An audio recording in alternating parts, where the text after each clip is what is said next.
Você tá brincando, meu amigo? Começamos daquele jeito, hein? Ih, ô louco. Estamos aqui agora inaugurando aqui, lançando uma parceria de respeito, uma parceria de responsabilidade. Total. Entre o Passando Plantão Podcast e a Lumiar Healthcare, apoiadora desse projeto. Então, muito prazer aí em poder apresentar isso pra vocês. A Lumiar que tá com a gente, vai permanecer com a gente, espero que por um longo período, né, careca? Você viu de São Caetano para o mundo Para e o do mundo mundo mesmo. para o Passando Plantão. Que isso, hein? Ô, louco. Tomara que isso seja um degrau pra cima, né? Que eu... Não, e é legal porque a Lumiar é uma nova parceira do Passando Plantão, mas com a gente já é uma parceira já antiga, né? Eu já fiz, por exemplo, curso de ventilação não invasiva Exato. com o apoio da Lumiar. Eu sou paciente da Lumiar, velho. Aí, cara. Eu sou paciente da Lumiar. Então, quantos anos que a gente tem um contato? Acho que 2016, né? Olha, é antigo. O contato que a gente tem ali é bem já antigo, né? Não, já me apoiaram disponibilizando tecnologia nas aulas, nos cursos. Sempre. E agora ter essa marca aí dessa empresa que tá presente em todo o Brasil e que é sinônimo de qualidade. Nossa, tô muito merchan hoje, hein, mano? Sei lá, eu tô bom pra merchandising hoje, Tá Gerardo. ótimo, tá ótimo. É muito legal. Uma empresa que a gente tá próximo, um relacionamento próximo. Professor Augusto, professor Ivens, Guto Ivens, enfim. E agora passando pelo Plantão Podcast. Então, obrigado, Lumiar Healthcare. Eu sou da época da Lumiar Saúde ainda, velho. Obrigado, Lumiar Healthcare, por apoiar o Passando Plantão Podcast. É um prazer ter vocês conosco. Prazer enorme. E aí, cara, que você tá bom? Muito bem, e o senhor? Como está? Tô bom demais, né, filho? Tá gostando desse frio de São Paulo? Eu amo frio. O problema é que a casa fica fechada e me ataca a rinite. Mas o problema não tá em mim, o problema tá na Amanda, Ah, tá. que congela. É lógico, não, quer ficar com a casa fechada, vai atacar a rinite. Eu vou colocar um cachecol nela, Claro, velho. puta frio. Vai fazer Não. o que com a casa aberta? Você sente frio que você não tem um sistema de aquecimento. É porque eu não ando com uma manta. Falta forro aí, entendeu? Bate... Não, pô, você é louco. Mas, ó, será que o convidado gosta de frio? Eu acho que gosta. Com certeza. Amo frio. Cara, Europa da América Latina é onde esse nosso convidado especialíssimo nasceu. Mas antes de nós apresentarmos, eu gostaria de só fazer um anunciado. Antes de a gente começar com essa parte feliz e tal, só fazer uma homenagem singela aí à perda que nós tivemos hoje na terapia intensiva, o professor Paulo Pelosi, no dia que nós verdade. estamos gravando esse episódio. O professor Paulo Pelosi nos deixou. Então eu gostaria, em nome do Passando Plantão Podcast, agradecer todo o trabalho, toda a contribuição, Meu. não só científica, mas assistencial que ele teve aí com todo mundo. Que legal, parabéns. Nossa, muito legal. Muito legal. Foi um cara muito importante. Conheceu o Paulo Pelosi? Eu assisti algumas aulas dele no famoso Lourdinha, né? Pô, é verdade, É, eu vi! No famoso Lourdinha, Exato. o professor Paulo vira e mexe tava aí, né? Vinha ele, Gatinone. Exato. Época boa, hein, velho? Pô, era legal, era legal. Nossa. Se fosse do Lourdinha, era muito show, cara. Mas vamos falar do nosso Paulo Pelosi de Buenos Aires, mas que ainda tem já construiu uma história gigantesca, ainda tem muita história pra ser construída. Um cara que eu tenho um apreço, um carinho muito especial. Não sei se eu vou poder contar como que eu conheci o Gerardo. Eu vou contar pô, depois Conta, como que a gente se conheceu. Mas é uma pessoa no qual eu admiro muito, tenho um respeito, um apreço, um carinho gigantesco. Sei também que a Lumiar tem um relacionamento muito forte aí, uma parceria muito grande. E só tem um problema, cara. Diga. O cara não torce pra seleção brasileira. E aí a gente já começa a ter um conflito aqui, um conflito histórico, um conflito aí que não é culpa nossa, mas eu queria conversar um pouco com ele sobre isso também. Quem nós estamos recebendo hoje? Gerardo. Ferreiro? Ah, eu achei que você não ia completar. Eu Não, mandei, precisa- só subi a bola pra ele completar, pô. Que eu falo que se tivesse nascido em Osasco seria Geraldo Ferreira, pô. Exato. Bom, para falar a verdade, aqui já me acostumei que seja Geraldo Ferreiro. O pessoal te chama. Já tô acostumado, assim que já tá sumido. Já tá sumido. Não, eu mudei de nome aqui no Brasil. Pior que ele deve chegar na recepção do prédio, assim, né? Do pessoal, qual que é o nome? Gerardo dele. Ah, Geraldo? Claro, senhor Geraldo, é sempre assim, né? Mas, eu já cansei de corrigir, mas tá tudo bem, já sei lá. Valeu. O porteiro já interfalou. O seu Geraldo tá aqui, ó. Geraldo.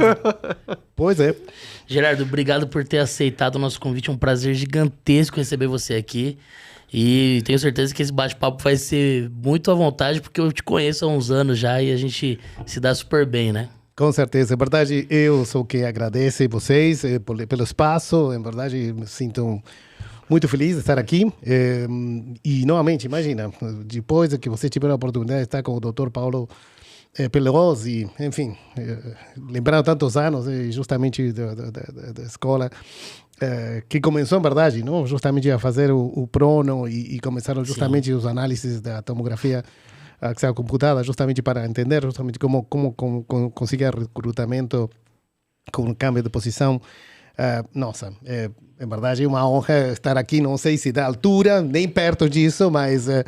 enfim, estamos, ante todo, super felizes de compartilhar esse espaço com vocês. Obrigado novamente pelo convite e obrigado mais ainda porque, sabendo que a Lumiar é o patrocinante justamente desse espaço, uma empresa que conheço há, sei lá, mais de 20 anos, que começamos trabalhando quando era uma empresa bem pequena e nada, hoje em dia, ver na semana passada Hospitalar, do jeito que com a presença dessa empresa, justamente o serviço que presta para a sociedade, para os profissionais e fundamentalmente para os pacientes, uma honra mesmo. Assim que, bom, parabéns pelo patrocínio e fico muito feliz de estar aqui com vocês. Obrigado, Gerardo. E acompanhou desde o início mesmo a Lumiar, então, né? Porque completou 26 anos aí. Sim, a Lumiar, ele já conhece há mais de 20, pô, pegou no colo a Lumiar, exatamente, vou te falar.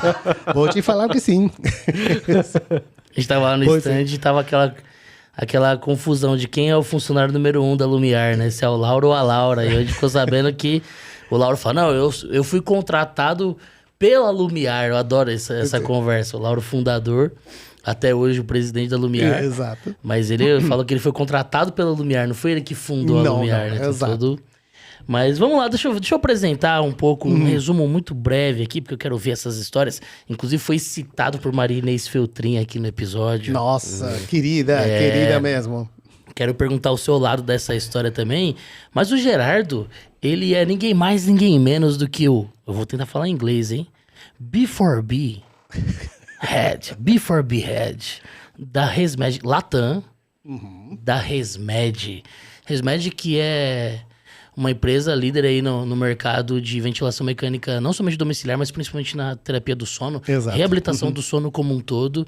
E o Gerardo é um dos caras que é manda-chuva aqui na América Latina, meu amigo. O cara que coordena, que comanda e que tem uma atuação muito vasta aqui, principalmente no Brasil e em toda a América Latina. Mas, Gerardo, beleza, eu li B4B, mas o que é um B4B, velho? Eu não faço ideia do que seja. Boa pergunta, nem eu. Mas vamos dizer... O RH que mandou colocar. Exato, ficou assim, novo modelo. Não, na verdade, quando falamos normalmente na área comercial falamos que quando você tem um relacionamento entre empresas é um B2B, business to business. Quando você tem um relacionamento com o consumidor final é chamado B2C, business to consumer. Uma nova forma de entender esse B2B é chamado B4B. E esse B4B tem a ver que são business for business para o negócio para um negócio. É dizer que, em verdade, nosso formato tem muito mais a ver com aproximação, com um modelo mais consultivo, para que, em verdade, não seja simplesmente uma venda transaccional de um produto ou de um modelo, sino mais está ligado fundamentalmente a como podemos prover soluções que sejam um win-win, tanto para quem é o fabricante, quanto para a empresa que vai fornecer o serviço final para o cliente ou para uma revenda, etc. Então, é uma abordagem muito mais ampla, eu falaria de um modelo mais eclético, justamente de abordar esse relacionamento e que foge totalmente de um relacionamento 100% comercial que tem a ver, bom, beleza, uma discussão de preços, uma discussão de, sei lá, de termos de pagamento. Tem a ver fundamentalmente como podemos, a partir de desenvolver novos modelos de negócio que estejam 100% focados no paciente. Por exemplo, um modelo B4B, para que seja mais prático, vocês entenderem, tem a ver como, vocês sabem, obviamente, que o tratamento da apneia de sono é totalmente dose dependente, ou seja, se o paciente não utilizar o CPAP, o efeito terapêutico não funciona. Então, infelizmente, como toda doença crônica, estes pacientes têm uma taxa de abandono muito alta. Ou seja, se você considera mais ou menos ao final do primeiro ano, esse paciente pode ter aproximadamente entre 30% a 35% de taxa de abandono. Então, de nada serve que, infelizmente, esse paciente tenha comprado um equipamento, tenha comprado uma máscara, se depois de 6 meses, um ano, o paciente já não usa mais. E a complicação em termos de morbilidade a 5 anos continua, entendeu? Então, nossa abordagem tem a ver, beleza, o que a gente pode fazer justamente para que esses pacientes continuem utilizando o equipamento, utilizando a tecnologia justamente que temos de telemonitoramento para justamente entender qual pode ser a falha que está acontecendo, se aumentou o vazamento por causa que a máscara não está de forma certa, ou porque é o momento de trocar justamente a almofada da mesma, o headgear, o arnês, etc. E em verdade o que estamos reconhecendo fundamentalmente naqueles que têm contato com o paciente, sejam os profissionais, sejam as revendas, etc., é como estão dando esse follow-up, esse seguimento clínico no paciente. Se o paciente, você pega a mão dele, o paciente continua no tratamento. Ou seja, a taxa de redução nesse abandono é significativa. Então, nossa mensagem, por isso, está muito mais ligado a isso. Como utilizar a tecnologia em prol de que esse paciente seja um paciente que utilize ao longo da vida dele justamente o equipamento e diminua, obviamente, a chance de desenvolver as morbilidades associadas à apneia de sono, como obviamente sabemos que é diabetes tipo 2, doenças cardiovasculares, que isso acontece entre 5 e 10 anos justamente da aparecida da doença, o diagnóstico da doença. Como que a ResMed tem trabalhado isso? É uma atuação mais direta com os pacientes ou com aquelas empresas, por exemplo, distribuidoras da ResMed ou ambos? É verdade, quando começamos aqui, para falar a verdade, eu trabalho na ResMed em julho, vai ser 13 anos. Quando começamos aqui, éramos muito poucas pessoas, éramos máximo 3 pessoas que claro, com o meu background clínico, não estava tanto na área comercial, muito mais enfocado como a gente podia aplicar os produtos no campo, do ponto de vista prático. E hoje em dia, na verdade, nossa mensagem tem muito a ver com aquele que está do lado do paciente. Ou seja, muitas vezes o distribuidor compra o produto, importa o produto e revende para essas empresas que prestam serviço finalmente para o paciente. Então, naquela época, como que dependíamos 100% do distribuidor, não tínhamos braço para cobrir todo o resto. Hoje em dia, bom, que temos um time informal, que montamos a empresa aqui no Brasil, que já somos 30 e tantas pessoas aqui no Brasil mesmo.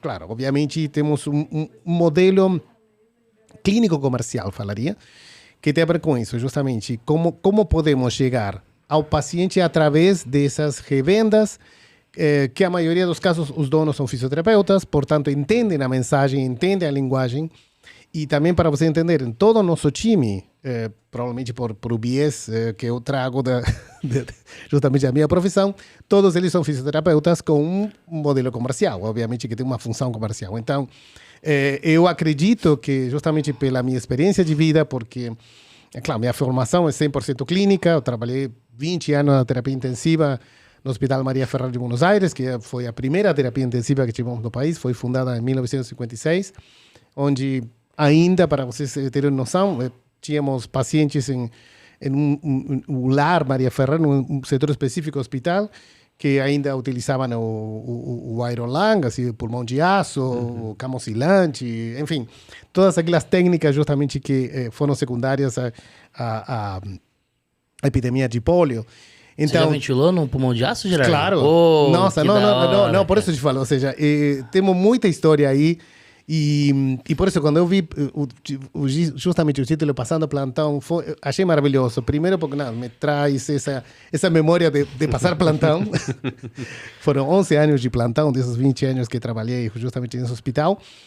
E a história foi assim, ou seja, justamente porque tive a sorte de estar nesse hospital que é 100% focado em doenças respiratórias, que, para você entender, um dia chegou um gringo, né? E eu era dos poucos que falava inglês aí, por questões da vida, e chegou um gringo com uma caixinha branca, assim, na mão. E o que vai fazer esse cara aí, para que essa história aí? E Gerardo, você que fala inglês aí, atende esse gringo aí, que eu não sei que empresa é, foi lá, sei lá.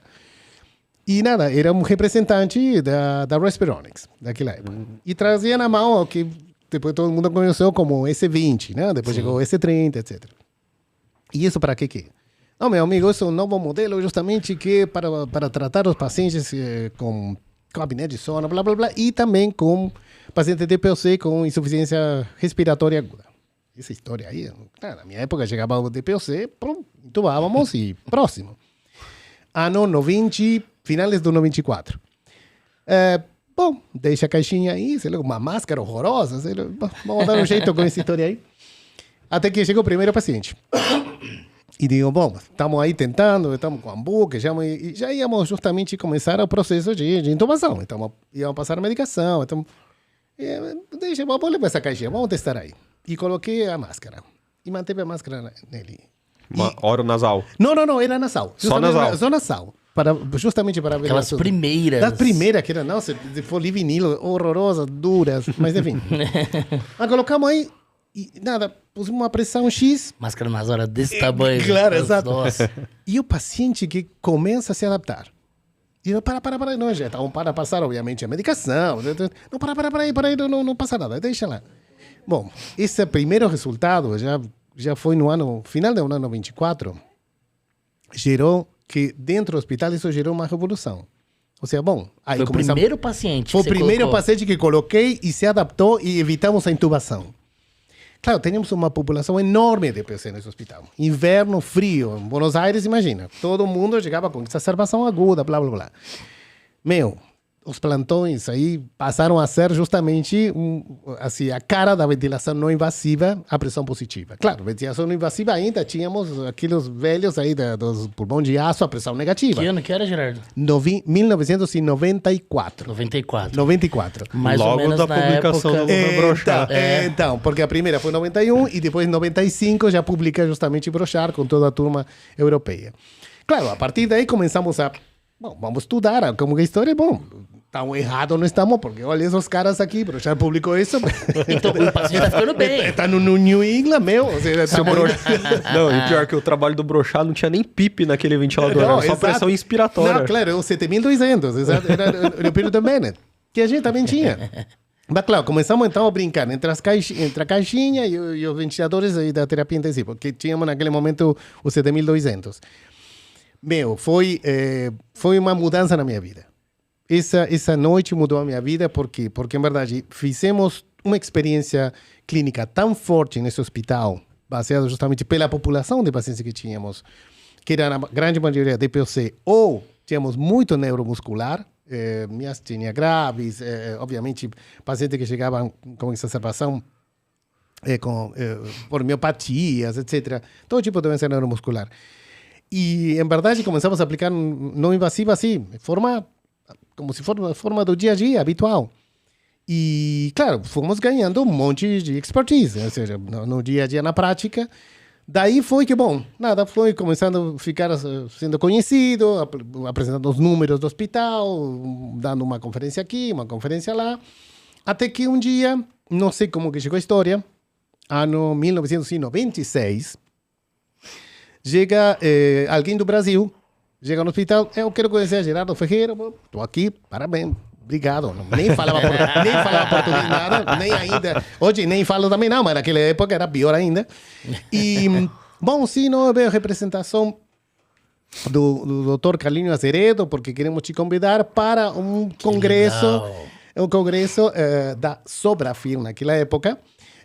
No Falando Rio. sobre isso com o Dirceu. Exato, da Sobrafir no Rio. Imagina, eu nunca tinha ido no Rio. A convite do Azeredo. Exato, do Carlinhos Azeredo. Meu, eu falei, tô aí, já conta comigo, bom, beleza. Chega aí esse momento em agosto de 1996, pegamos o avião, chegamos no Rio, maravilhoso no Rio. Era o Hotel Glória, que não, depois fechou e acho que agora está em outra etapa de reabertura, aí em Botafogo. Bom, conheço o Carlinhos, contratou a turma dele, enfim.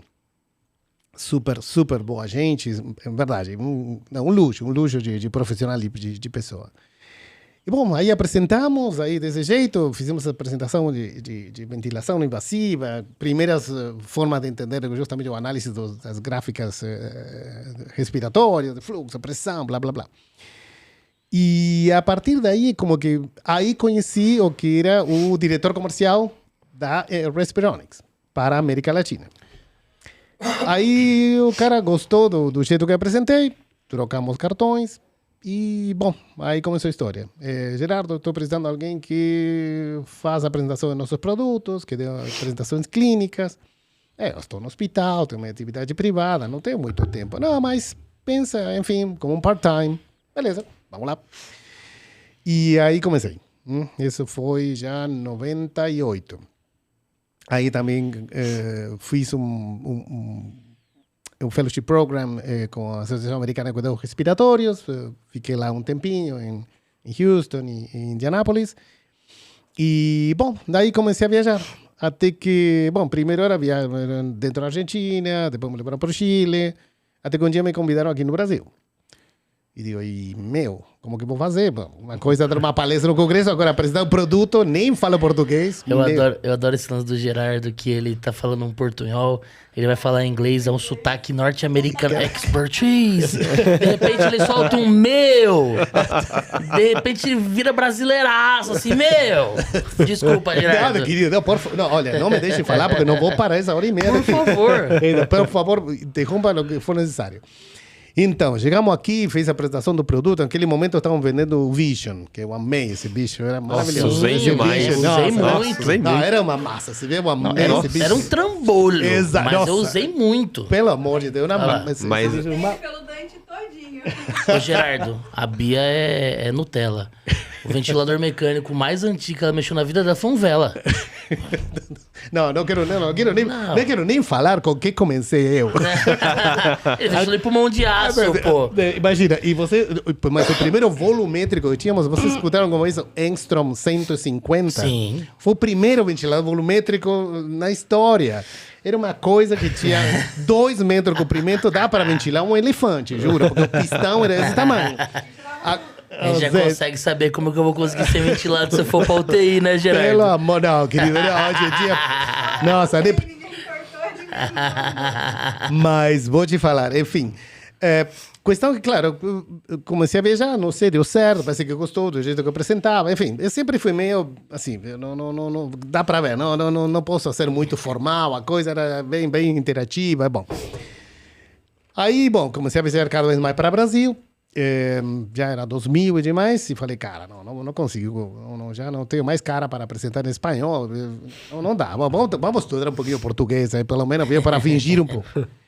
Assim que, bom, eu fiz um curso com um cara maravilhoso lá em Buenos Aires, um professor aí de Santa Catarina, que, nada, ele me deu as dicas em 3 meses, nossa, foi assim, um curso super acelerado, muito legal.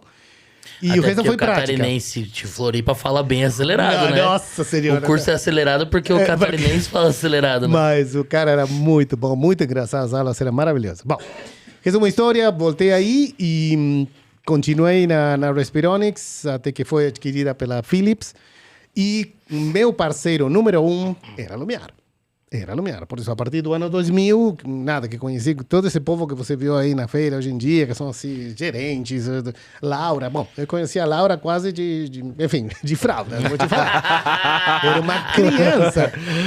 Ele já chega pra Laura, já troquei sua fralda, e não fala assim comigo, hein? Olha, então... não posso falar que idade ela tinha quando eu conheci, porque senão dá mais de 20 anos, dá para fazer o número. E por respeito a Laurinha. Mas, é verdade, foi... e nossa, era nada, aquilo acelerar também como ela me falava e não entendia nada, coitada. Bom, sou piloto... Ele só mandava piloto automático. Sim, claro, sim, seguro. Me manda um e-mail no final, me manda um e-mail, por favor. Mas uma querida. Enfim, então com o Lumiar trabalhamos muito.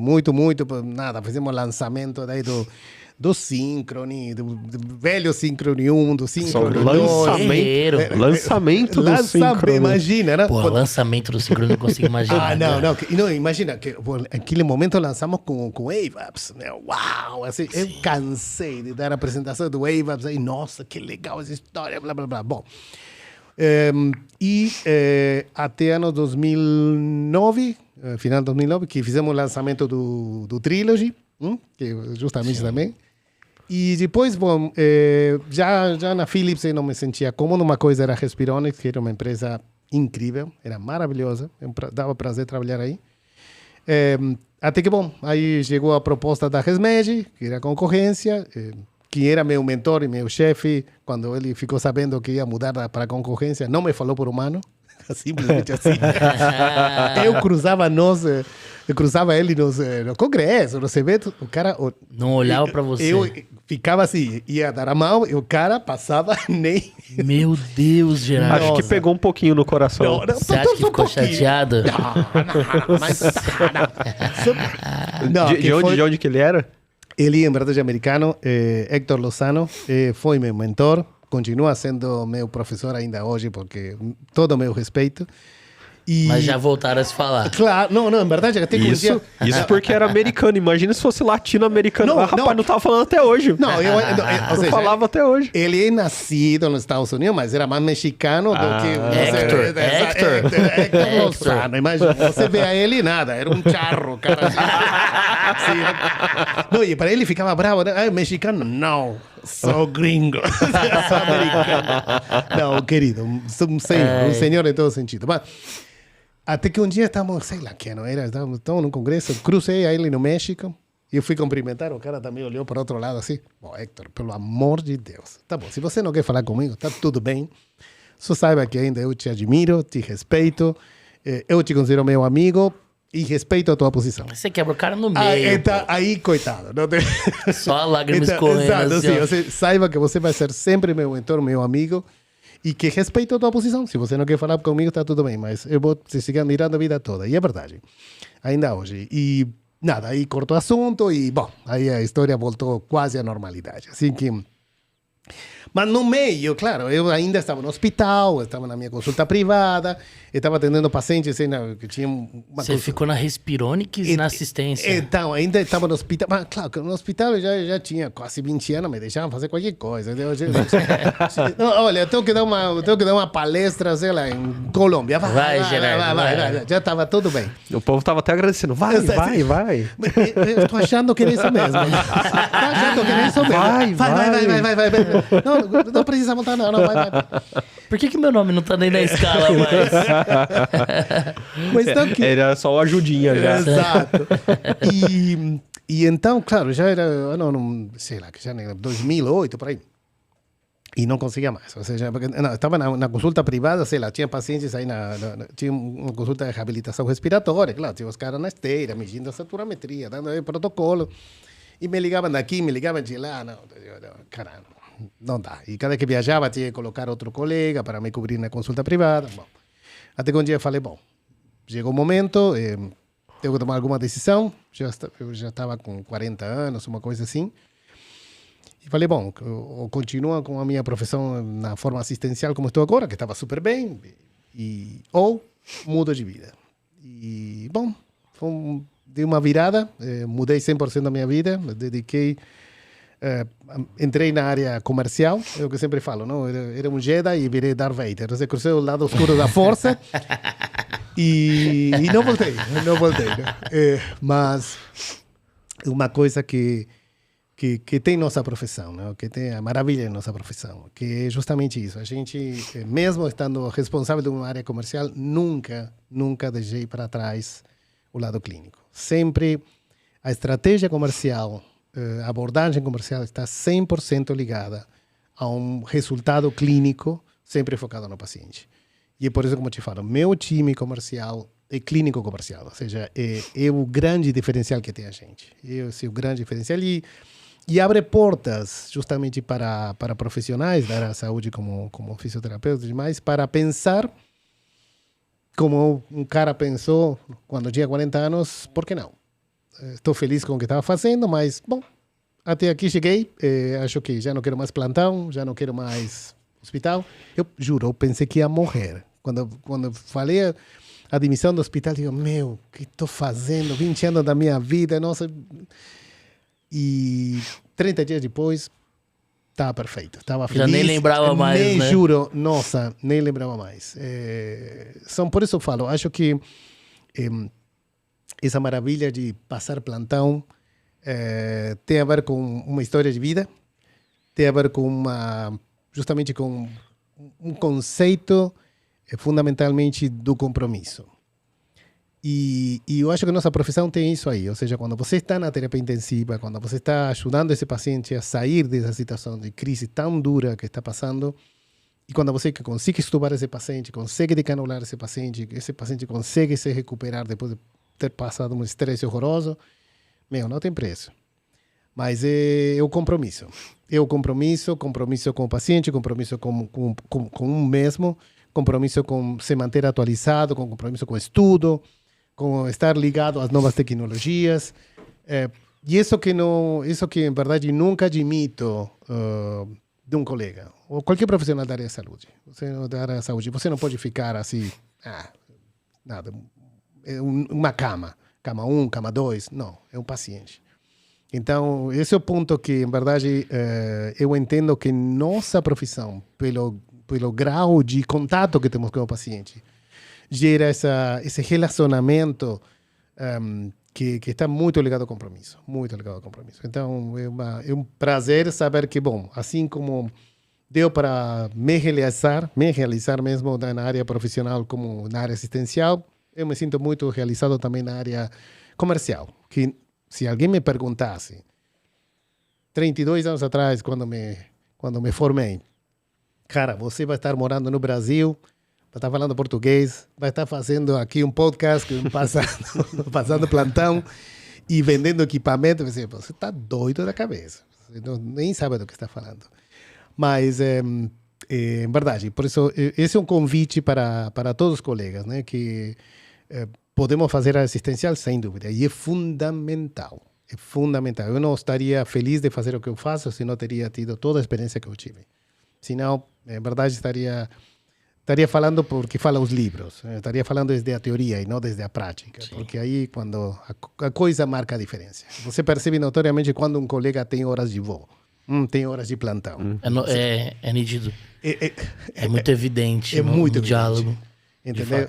E, enfim, por isso, nada, eu acho que, claro, hoje estou numa empresa, blá, blá, blá, etc. Mas não estaria aqui se não for porque entrei nesse hospital que me formou e um agradecimento muito, muito especial para os pacientes. Para os pacientes esses neuromusculares que estavam nesse pulmão de aço, que estavam nesse Curious Shell, que estavam na cama oscilante, que às vezes falo e... engraçado, não? Hoje só me convida, antigamente me convidava para dar palestras, hoje me convida para falar da história da BNI. Isso dá para ver o passo do tempo, a idade, né? Mas esses pacientes me ensinaram como fazer uma glossofaríngea, me ensinaram como assistir a tosse dentro de um aerolan. Me ensinaram até a usar o que hoje é tão comum, um coffee assist, mas lembra aquela época? Que isso, entendeu? Não, nem tínhamos, inventamos, pegamos um ventilador, mudamos aí a válvula mas do a lado. Assistência de tosse, para quem assistia a tosse dentro de um pulmão de aço, é um salto. É um salto gigantesco. Nossa, e era assim, entendeu? E praticar com ele, porque, claro, a forma de assistência era inicialmente, bom, obviamente você... Se o paciente conseguia sair do pulmão de aço, senão tinha que trabalhar dentro de uma área, ou seja, tinha para colocar os braços onde isso estava fechado, justamente com goma espuma, justamente para tentar não perder pressão, né? Uhum. Sim. E se o paciente conseguia, bom, abríamos o pulmão de aço, ele fazia glosso, justamente para fazer, digamos, o acúmulo justamente de volume inspirado, até chegar à capacidade pulmonar total, e aí assistíamos à tosse. E em outros casos, bom, obviamente utilizamos técnicas bem arcaicas, mas que funcionavam. Funcionavam bem. Mas, e aí começamos também quando foi? Fui apresentar um trabalho no CHEST, ano 95, em Nova York. Fizemos um abstract e demais, apresentamos o pôster, estamos na apresentação oral. E daí, nada, fui apresentar uma palestra de um tal John Bach. Vamos escutar o que fala esse gringo. Digo, esse cara, nada, ele está falando exatamente o que a gente faz. Assim que, bom, conheci a John Bach, começamos aí justamente a trocar informação, começamos a ver como ele estava utilizando justamente o Inexuflator, daquela época, hoje chamado Cough Assist, ou E70, etc. E, claro, como não tínhamos equipamento lá nesse sentido, eu digo, isso salvaria minha vida nos plantões que tínhamos tanto neuromuscular que não conseguia tosser e passamos a noite inteira, viu? Entre BNI, entre o AMBU e, enfim, a facilitação da tosse, etc. até que pegamos um equipamento antigo que tínhamos lá, um MaxiVent, mudamos um pouco aí os parâmetros, então inventamos um coffee assist aí caseiro, mas mudou a nossa vida, entre outras tantas bricolagens que a gente fazia na terapia intensiva. Assim que muita coisa, agora que estou falando, meu Deus, passou muita coisa nesta vida. Bom, mas só eu imagino a capa do livro do Gerardo, do pulmão de aço ao telemonitoramento. Porque são saltos históricos. Pulmão de aço é de 1927, gente. Exato. Felipe Drinker criou em 1927. Testou pela primeira vez em 29. A gente está nós estamos quase 100 anos depois, nós estamos a 96 anos depois, já falando de monitoramento remoto no domicílio do paciente em ventilação. Pô. E sabe que, Augusto, excelente ponto que você trouxe. Provavelmente por isso tão... como expressar? São assim, tão veemente, não sei se temos esse termo em português, assim, são tão firmes na mensagem em que justamente o que hoje parece muito simples, de olhar uma tela, ver a sinal de fluxo, de volume, de pressão, né? Ver o loop, analisar a coisa, para a gente foi mágico. Foi mágico, entendeu? Ou seja, a gente ventilava cegas. E de um dia para outro aparece um ventilador, 7.200, o que é isso? O que é essa história? Antigamente dava certo baseado nos resultados clínicos. Hoje em dia você consegue enxergar na hora. Mas aí começa a ver, ou seja, entendeu? Todas a iatrogenia, que mesmo sem procurar, a gente fazia, porque não tínhamos esse monitoramento. Então, hoje em dia, em verdade, não, ou seja, se eu tiver que falar, é pressão e volume. Pressão e volume ainda é hoje, ou seja, claro, temos modos duais, mas continua sendo pressórico, volumétrico. A coisa não muda. O que mudou foi o monitoramento. Como você monitora esse paciente justamente para poder tomar uma conduta objetiva desde o ponto de vista... Estou batendo esse tempo todo, desculpa. Não, fica à vontade. Então... Bate aí, velho. Então, o que mudou ao longo dessa vida, estes anos, é o monitoramento. E como a gente consegue tomar decisões clínicas baseado em parâmetros objetivos. Que esse é o ponto fundamental. Ou seja, não está no chutômetro. Não, estamos vendo aí o que está acontecendo. Cara, bom, beleza, esta manobra, este posicionamento gerou uma melhora na compliance, esta mudança de cúbito melhorou justamente na saturametria, blá, blá, blá, no retorno venoso, e enfim, consigo ver isso na hora. Então, isso eu acho que você falou, ou seja, eu acho que o importante é que aqueles que tivemos carência de tecnologia, hoje admiramos essa tecnologia. Então, por isso, provavelmente, claro, você fala um povo novo do dia a dia, é normal. Mas para a gente que ficou carente disso, reconhece e valoriza. Dá um valor muito especial. Vislumbrou no surgimento, né?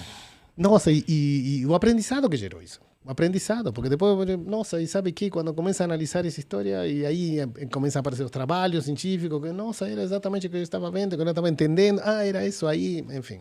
Muita coisa muito legal, e ainda mais por vir, né? Muito mais por vir. A gente já escutou aqui na mesa muito da história da fisioterapia aqui no Brasil. E eu queria aproveitar, né, que já ele até deixou a deixa, né? Eu queria aproveitar para entender um pouquinho da história da fisioterapia lá. Da kinesiologia. Da kinesiologia. Exato, né? Até o Guto perguntou, mas é kinesiologia ou fisioterapia? Você é fisioterapeuta ou kinesiologista, Gerardo? A Bia falou, você não vai perguntar isso? Vou perguntar. Perfeito. Não, é verdade, meu título é kinesiólogo fisiatra. Eu sou kinesiólogo fisiatra. O título é assim. E, em verdade, originalmente era uma carreira de 4 anos. Eu entrei num programa de 4 anos para kinesiologia e fisiatria. E depois tive mais 2 anos justamente para uma licenciatura, que chamamos lá, que seria um mestrado. Só para o pessoal entender, que cidade, de onde? Então, eu estudei em Buenos Aires, na Universidade de Buenos Aires. E por isso, finalmente, hoje em dia a carreira é de 5 anos, que inclui isso. E que nada, é bem análogo ao que seria a fisioterapia aqui no Brasil. Na verdade, é uma carreira que bem... Pode ser alguma que outras matérias que tínhamos aí, porque incluíam a parte, obviamente, de farmacologia, algumas que outras aí. Mas, em termos gerais, 95% é a mesma formação. E depois, claro, quando eu saí daí, não tínhamos um curso universitário, uma especialidade universitária para fisioterapia respiratória. em verdade era curso privado. E o curso privado que existia era do doutor Alfredo Coelho. Justamente Maria Inês se formou lá. E, claro, Alfredo Coelho se formou no meu hospital, para falar a verdade. Ele saiu do meu hospital e entrou na prática privada e ele criou esse curso. Inclusive, foi responsável pelos primeiros fisioterapeutas respiratórios brasileiros. Todos foram até o Alfredo Coelho se formarem. Eu quero chegar... Dirceu contou isso pra gente. Eu ainda quero chegar nessa parte aí para entender algumas coisas. Claro, querido. Mas só uma coisa, que ano que você entrou no curso, na faculdade? A ver, eu entrei na faculdade em ano 83. 83.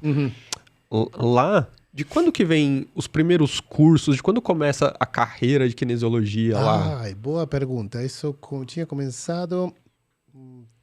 Já tinha pelo menos como... A ver, 56... Isso começou, em verdade, como especialidade respiratória. Começou no ano 56. Ou seja, como subespecialidade respiratória, no ano 1956. Por quê? Como se fosse algo dentro da pneumologia, então. Exato, assim. Exato. E por que começou, em verdade? Foi justamente na epidemia de pólio. O Hospital Maria Ferrer, justamente, foi a primeira terapia intensiva que fez importação daqueles Iron Lung para ventilar os pacientes durante a epidemia de pólio, que foi de 56 até 60. E aí, Alfredo Coelho e outros colegas daquela época, justamente... foram enviados para a Inglaterra, para Brompton Hospital, para justamente entender o que podiam fazer com esse grupo de pacientes. Uma peça se conecta na outra. Tá Entendeu? todo mundo interligado. Exatamente. Eles foram lá e ficaram como 6 meses e mais, e voltaram já com, obviamente, toda uma expertise que tinham aprendido no Brompton para ser aplicado justamente no hospital. Claro, eles desenvolveram, eram vamos dizer, os reis da fisioterapia respiratória na Argentina. Naquele momento era o único centro 100% dedicado justamente para pacientes com pólio. Foi um momento muito especial, porque também justamente tinha um grupo médico que estava muito focado também justamente no tratamento desta doença e dava um valor significativo à fisioterapia respiratória, portanto ajudou muito para que eles fizessem os primeiros trabalhos de investigação, de pesquisa em relação a isso. Artigos daquela época maravilhosos, era verdade, coisas mágicas. E eles ficaram até anos 70, mais ou menos ficaram 70, e depois Alfredo Coelho deixou o hospital, entrou na atividade privada e dentro do Sanatório Güemes criaram esse curso de fisioterapia respiratória, que era um curso privado. E mesmo Alfredo, ou seja, na medida que muitos dos colegas brasileiros começaram a ir para Buenos Aires para fazer o curso com ele, ele começou a viajar aqui para o Brasil. E, fundamentalmente na região sul, São Paulo, etc. E então, bom, justamente foi isso que gerou esse relacionamento tão forte com a fisioterapia respiratória aqui no Brasil, com que são os pilares, né? Marinês, entre outros, Carlinhos e demais, Aceredo, etc. E justamente quando foi o cinquentenário do hospital, foi 2010, que fizemos um evento lá, as colegas aqui do Brasil, entre elas a Maria Inês e demais, que tinham ido para o curso, foram lá para Buenos Aires para entregar justamente um presente, um reconhecimento para a Alfredo Coelho, bem emotivo, foi bem legal. E, na verdade, isso fala justamente da união que temos, que além do que falamos do irmão e todas as vezes em tom de piada, isso existe. Em verdade, na profissão existe, e eu senti sempre, desde o primeiro dia que cheguei aqui no Brasil, esse respeito assim, entre colegas, e essa admiração mútua que a gente tem justamente, e hoje em dia mais ainda pela capacidade de produção científica que tem aqui no Brasil na fisioterapia é maravilhosa, é admirável e, é verdade, parabéns, é um orgulho, é verdade. Sabe o que eu percebi? Que a fisioterapia respiratória brasileira e argentina, na verdade, nós somos filhos da fisioterapia respiratória argentina. Nós temos essa proximidade, essa conexão muito grande. As equipes conversam, até o Santiago Saavedra, de Buenos Aires, também é um queridíssimo que nós temos. O único problema é o pessoal ir jogar bola no domingo, velho. Ah, bom, Porque se for jogar bola no domingo, começa o problema. Porque é todo mundo muito amigo, velho. Tem que ser só de segunda a sexta, aí Exato. fim de semana cada um vai pra sua casa. exato. Não pode organizar um futebol, porque se organizar um futebol aí dá problema. Mas vou te falar, ou seja, no meu caso, pessoas, essa rivalidade vai existir sempre. No meu caso, fundamentalmente, o assunto com o Brasil, nada, imagina, moro aqui já há 6 anos, trabalho há mais de 20 anos aqui no Brasil. É a minha terra, até moro aqui, meus filhos estão aqui, enfim, nada, eu sinto o Brasil como parte da minha terra também. Porém, o futebol, meu Deus, é difícil.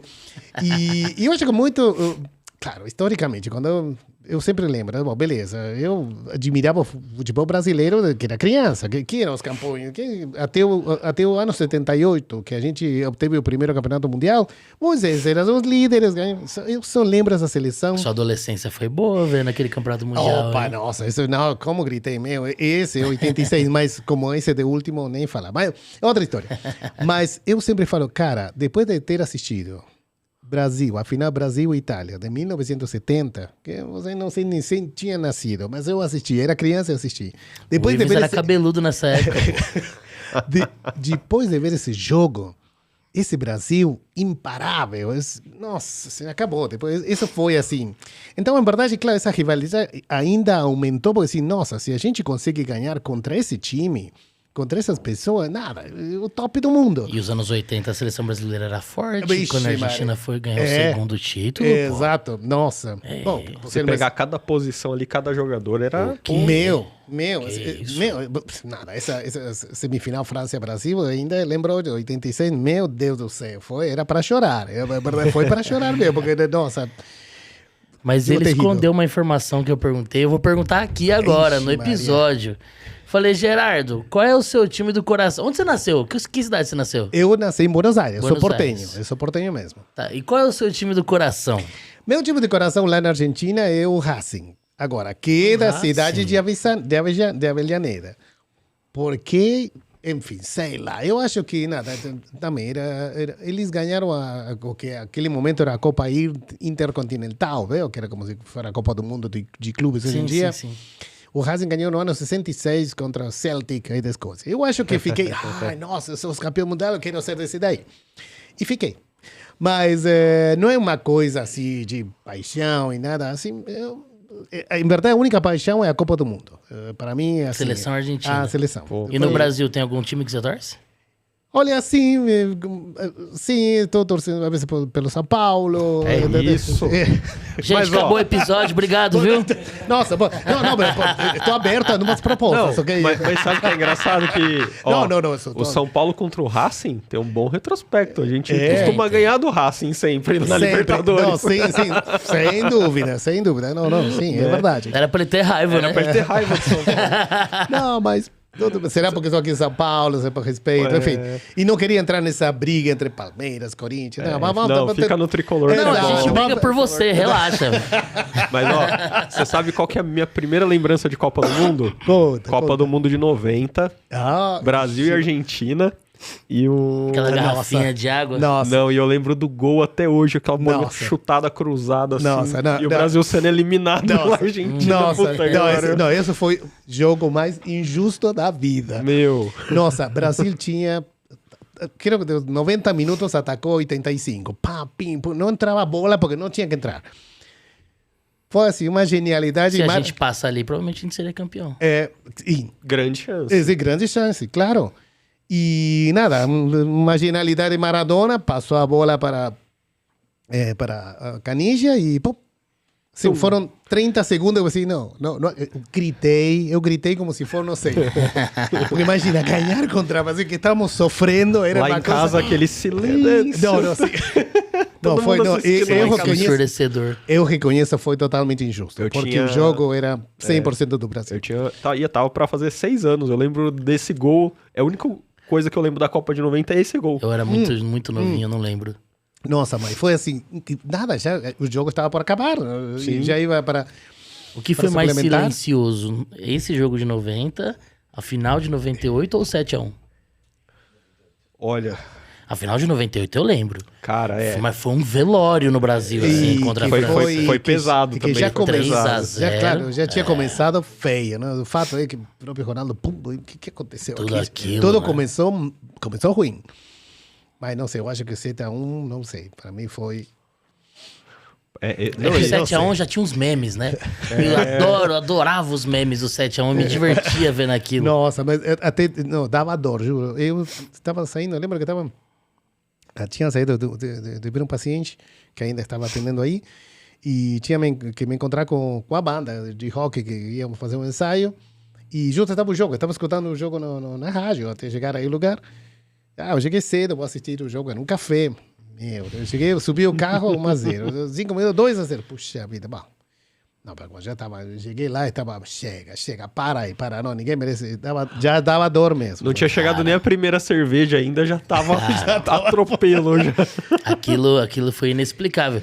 E a Argentina quase leva a final ali. Foi bem apertado. Foi 1-0, pô. Nossa, isso aí também, não sei. Isso imagina pra gente se houvéssemos ganho aí no Maracanã, na Catedral. Meu, Posso falar uma coisa? Ainda bem que não ganharam. Não, porque senão... vocês iam encher o nosso saco. Não. Campeões mundiais do Maracanã. Não, isso, imagina, isso teria sido assim, tocar o céu com as mãos, juro por Deus. Mas enfim, acontece. Eu tinha essa curiosidade dessa história que a gente contou um pouquinho para trás ali da fisioterapia lá na Argentina, justamente para entender por que o pessoal saiu aqui do Brasil para ir lá buscar algumas coisas, né? O que tinha acontecido lá que o pessoal saiu daqui e foi até lá buscar? Porque a gente é de uma época onde o Brasil já era referência pro resto da América do Sul, América Latina, e a gente pensa assim, mas por que esse povo no passado saiu aqui do Brasil e foi até lá buscar essas informações? E aí é interessante entender, né? Faz todo sentido, depois que você conhece a história, por que o pessoal saiu daqui e foi buscar lá, né, a informação. Você falou que vocês começaram lá a testar a VNI lá, igual você falou, em 94, e a Carol, a Lu falaram que foi um pouquinho, talvez depois, na mesma época, e aí o pessoal já tinha ido buscar lá outras coisas antes, lá já, né, com o próprio Alfredo e tudo mais. Mas ele comentou que a especialidade é de 56 e 57. Claro, a fisioterapia brasileira, profissão, foi regulamentada em 69. Então isso também cria essa demanda do conhecimento que já vinha de uma profissão, de uma especialidade bem estruturada. Claro, é verdade, falo especialidade pela prática, ou seja, não estava reconhecida como tal, né? Mas, obviamente, a especialidade, eu tenho a honra de ser um dos criadores, junto com outro grupo de colegas, que em algum momento foi patrocinada pela Sociedade Argentina de Terapia Intensiva. E aí fizemos o primeiro curso de 2 anos de especialidade, que depois já foi avaliada pela Universidade de San Martín, depois entrou a Universidade de Favaloro, depois a Universidade de Buenos Aires. E então, todas elas hoje em dia reconhecem a especialidade em fisioterapia respiratória, que normalmente são cursos oficiais de 2 anos, e que faz parte do protocolo para poder exercer a profissão dentro de uma terapia intensiva. Hoje em dia não tem nenhum fisioterapeuta que não tenha a especialidade trabalhando numa terapia intensiva, pelo menos, vamos dizer, nas principais cidades do país. Ou seja, é um pré-requisito, ter a formação. Tem que ter uma formação aí, justamente porque isso, dá um aval e dá um posicionamento que girou, assim, falaria, o reconhecimento máximo agora durante a pandemia, do mesmo que aconteceu aqui no Brasil, esse reconhecimento para a fisioterapia, que faz o kinesiólogo respiratório na terapia intensiva? Ninguém entendia até que, bom, aí do mesmo jeito que aconteceu aqui, se bem, em certa medida, é reconhecida a profissão, acho que a pandemia ajudou, obviamente, a hierarquizar ainda mais todo o rol, o trabalho que presta o fisioterapeuta respiratório numa terapia intensiva, sem dúvida. A kinesiologia, lá na Argentina, ela é... Kinesiologia. Ela é... Gostei. Ela é oficializada, digamos assim, na Argentina quando? Em que época, assim, oficialmente? Eu assim? acho que foi, se mal não lembro... Deixa eu ver. Acho que foi ano finais dos 40, como escola, sim, Já de nível superior. Exato, sim, começa como uma escola de kinesiologia na Universidade de Buenos Aires, primeiro com uma carreira inicialmente técnica e depois se vira uma carreira profissional universitária. Legal. De 4 Legal, anos. pô. E lá na Argentina também tem essa diferença que a gente tem hoje aqui de respiratório e terapia intensiva. São duas especialidades diferentes ou elas ainda andam mais juntas? Não, assim? em verdade, a especialidade é em terapia intensiva. Tem outras que surgiram depois, que estão em relação, que é cardiovascular, cardiorrespiratória, mas originalmente é terapia intensiva, que depois permite, obviamente, desenvolver outras áreas da área respiratória, né? Mas, claro, depois tem outros cursos específicos para reabilitação respiratória, etc. Mas, vamos dizer que a origem é a terapia intensiva. É o ponto Legal. inicial. O ponto de início é a terapia intensiva e que depois daí você vai um pouco para diferentes áreas. Entendendo, claro, a terapia intensiva também tem um período, né? Um período da vida profissional, fundamentalmente na fase do plantão. Imagina, eu trabalhei 11 anos de plantão, lá o plantão era de 24 horas. Então era nada, era uma... Você sabia que jornada, entrava uma jornada intensa demais. Agora, o que eu aprendi nesses plantões... Que ano que você iniciou depois de formado? Eu entrei no hospital no ano 1988. 88. Até Não tinha nem 2008. nascido, velho. Não tô querendo que você veio, não, Gerardo. É uma criança. Eu também Experiente. Comecei muito jovem. Essa é a Horas de diferença. voo, vamos chamar assim como ele mesmo usou Horas aqui. de voo mesmo. Não, e olha, sabe o que acontecia? Que era também, como num hospital muito pequeno, é muito engraçado. Cada quem conta história, ninguém acredita isso. Claro, éramos 4 de plantão. Era um médico, estava um médico residente, o fisioterapeuta respiratório e o bioquímico. Então a gente fazia de tudo. Fazia de Eu não vi a enfermagem aí. Não, claro, tinha enfermagem, mas dentro do grupo assim, digamos, sim. que estávamos assim, que era a turma de plantão, éramos os 4. Claro, então a gente depois já gerava uma turma que se conhecia tanto que fazíamos qualquer coisa. Fazíamos nada, tirar raio-x, tínhamos que fazer tudo.